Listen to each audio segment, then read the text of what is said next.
Talking about that narrow, gray, stormy waterway that separates the United Kingdom from France and connects the North Sea to the Atlantic.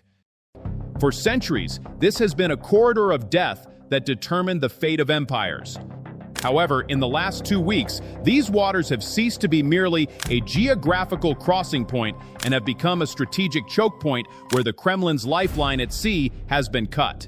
The British Royal Navy has twice in the last 15 days caught and stopped Russia's most modern war machines and the logistics tankers that supply them in its own waters.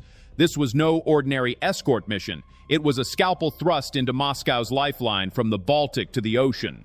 The RFN Stoiky, one of the Russian Navy's most advanced corvettes, and its fuel tanker, the Yelnya, were cornered with hunter's precision by the British HMS Severn in the foggy waters off Dover. But the tip of the iceberg is not just these warships. There are spy ships mapping cables under the water, ghosts like Yantar targeting RAF pilots with lasers from the sky, and most importantly, Putin's rusty, uninsured shadow fleet financing his war economy. All of them are currently on London's radar. The message sent by UK Defense Secretary John Healey to Moscow was less a diplomatic warning and more a declaration of war. We see you. We know what you're doing. And if the Yantar travels south this week, we are ready. Today, we will see that this intervention is not just about protecting British waters. The UK's move aims to disrupt Russia's plan to turn civilian ships into drone launch pads and neutralize the Shadow Fleet. In fact, it all began with the Russian Navy's attempts to dominate the English Channel and the North Sea. What happened in the English Channel over the past 2 weeks went far beyond routine maritime traffic control. It was one of the most tense cat-and-mouse games of modern naval warfare. At the center of the incident were the Russian Navy's Baltic Fleet Staragushchi-class modern corvette RFN Stoiky and the tanker Yelnya, which was supplying it with fuel. These ships had left their bases in the Baltic Sea and were attempting to pass through the narrow strait of the Dover Strait into the Atlantic and possibly further south. What they did not anticipate, however, was that the Royal Navy's River-class offshore patrol vessel, HMS Severn, would not only monitor them, but also adopt an aggressive stance, imposing an operational blockade. HMS Severn conducted a coordinated 24/7 tracking operation with NATO allies, recording every maneuver, every signal, and every route of the Russian ships in real time. When the Russian ships approached British waters, London's response was swift. According to UK Ministry of Defense data, there had been a 30% increase in the number of Russian ships threatening British waters over the past 2 years. This situation led the UK to change its rules of engagement. HMS Severn tracked the Russian ships along the Dover Strait, keeping them at gunpoint, and did not let them go until it handed over the mission to the French Navy off the coast of Brittany. This was a clear message to the Russian captains. This may be an international waterway, but we are completely in control. However, the true depth of the crisis lies beyond the surface warships, in the dark depths of the waters and in the intelligence wars. Another actor detected in British waters was the Yantar, which Russia disguised as an oceanographic research vessel, but which Western intelligence services identified as a floating espionage base. Yantar is no ordinary ship. This naval asset is a special intelligence vessel of the Project 22010 class, capable of carrying manned and unmanned submersibles such as the AS-37 and AS-39, and equipped to cut, listen to, or sabotage fiber optic internet cables and energy pipelines on the seabed. It was no coincidence that this ship was cruising off the coast of Scotland and around the Irish Sea, in areas where critical submarine infrastructure is located.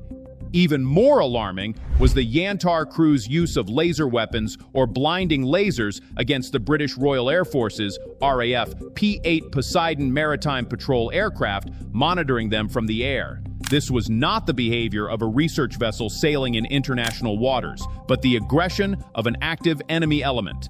UK Defense Secretary Healey's characterization of this action as extremely dangerous and his direct warning to Russia underscores the seriousness of the incident.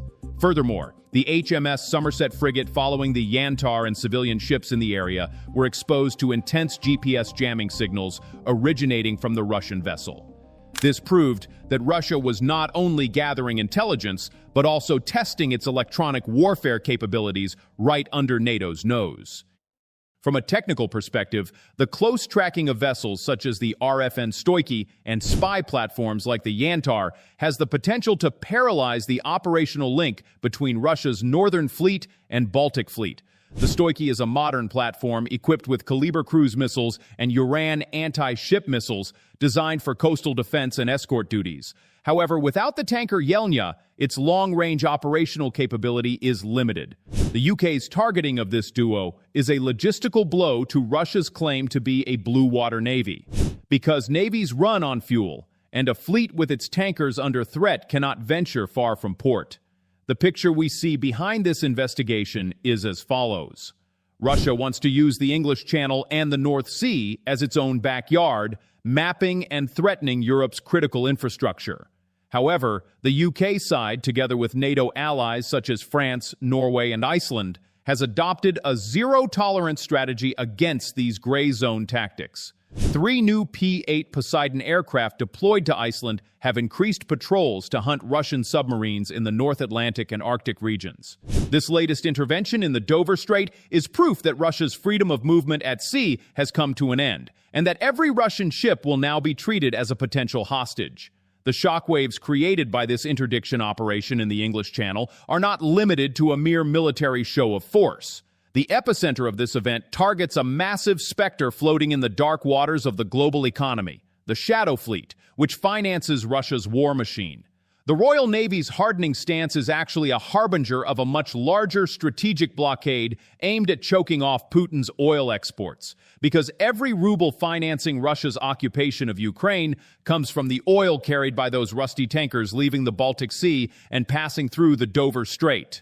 The Shadow Fleet consists of scrap tankers, mostly over 15 to 20 years old, registered in easy flag countries like Panama, Liberia, or the Marshall Islands, with hidden real owners and lacking international insurance. These ships are being used to circumvent the West's $60 oil price cap sanctions. A report from The Guardian, based on information from a Swedish Coast Guard vessel, states that the number of green triangles on radar screens has reached the hundreds, and each one is a ticking time bomb floating in the sea.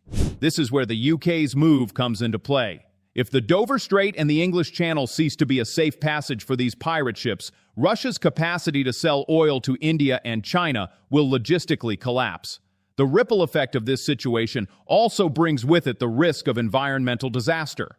These tankers are so old and poorly maintained that Swedish and Finnish authorities fear a massive oil spill could occur at any moment in the Baltic Sea or the English Channel. Because they are uninsured, the cleanup costs of such a disaster, amounting to billions of dollars, would fall entirely on the coastal states, namely British and European taxpayers. The UK's aggressive stopping and inspection of Russian ships is not only a military measure, but also a preventive defense doctrine aimed at averting this environmental disaster. Denmark's tightening of inspections in the Skagen anchorage area and its scrutiny of shadow tankers under the pretext of environmental regulations are part of this strategy. However, the ripple effect is not limited to oil. It is a matter of hybrid warfare. It is no longer a secret that Russia uses these civilian-looking ships for military purposes. Although the Baltic Sea has theoretically become a NATO lake with the accession of Finland and Sweden to NATO, in practice, it has become a hybrid warfare arena for Russia's Shadow Fleet. There is strong evidence that these vessels are being used to sabotage wind farms, power cables, and data lines on the seabed. Incidents involving Chinese and Russian-linked vessels, such as the Nunu Polar Bear damaging submarine cables between Finland and Estonia, and the Eagle S tanker dragging its anchor and severing cables, demonstrate how tangible this threat is. The UK's intervention against Yantar and Stoichi signals that it will no longer remain passive in the face of Russia's grey zone tactics.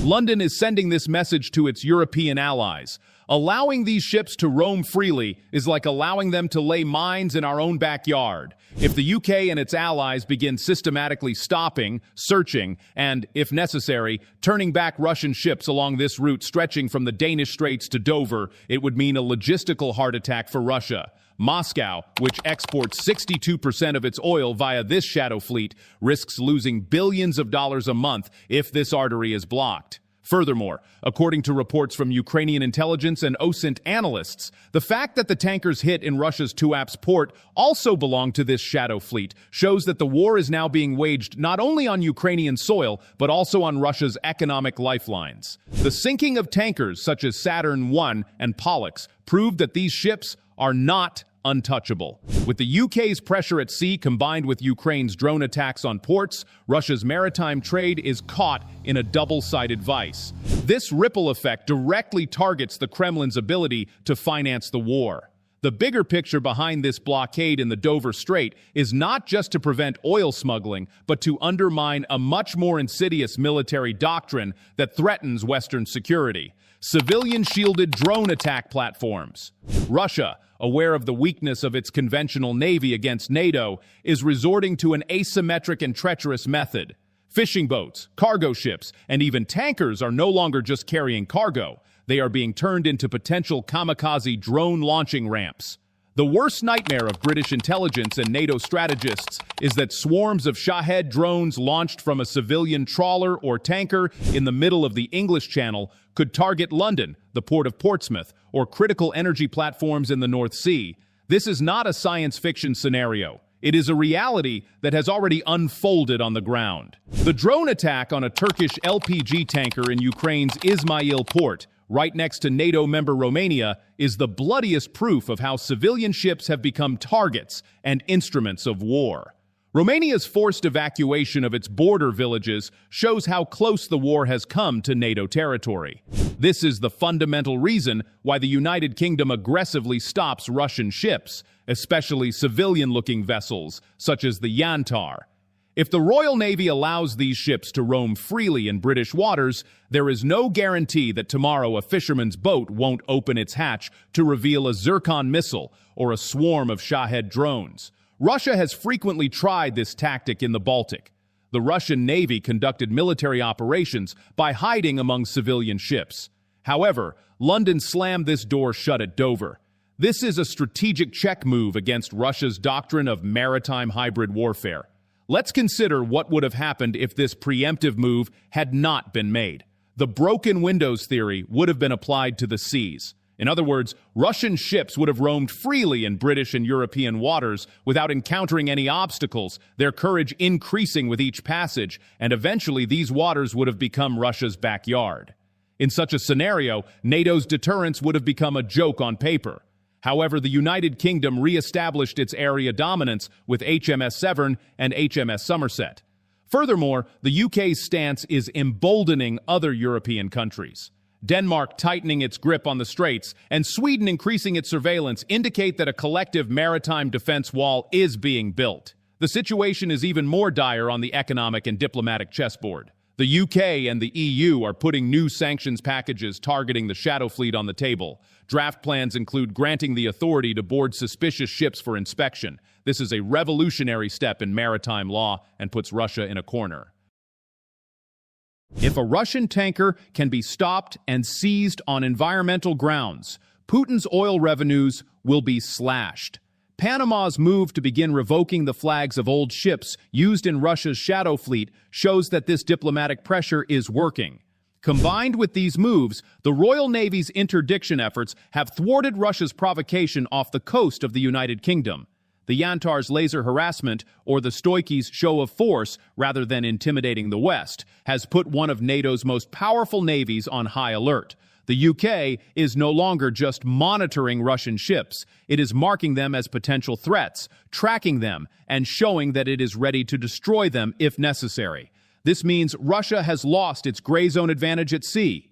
The line stretching from the English Channel to the North Pole is no longer a free highway for Russia, but a minefield where British P-8s and frigates await at every kilometer. In short, the picture is clear.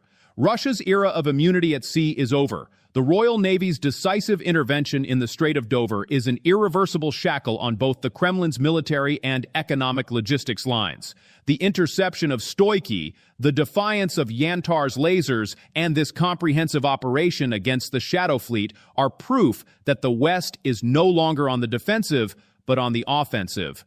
Putin thought he could fool the world by turning civilian ships into weapons and old tankers into money-making machines.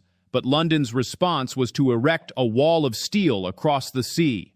From now on, every Russian ship entering British waters will be treated not just as a ship, but probably as a floating target. Therefore, Russia's oil may be doomed to rot in ports, its spy ships to be blinded, and its grand naval ambitions to rust away in the cold waters of the English Channel. We look forward to your comments and likes. Thank you for watching.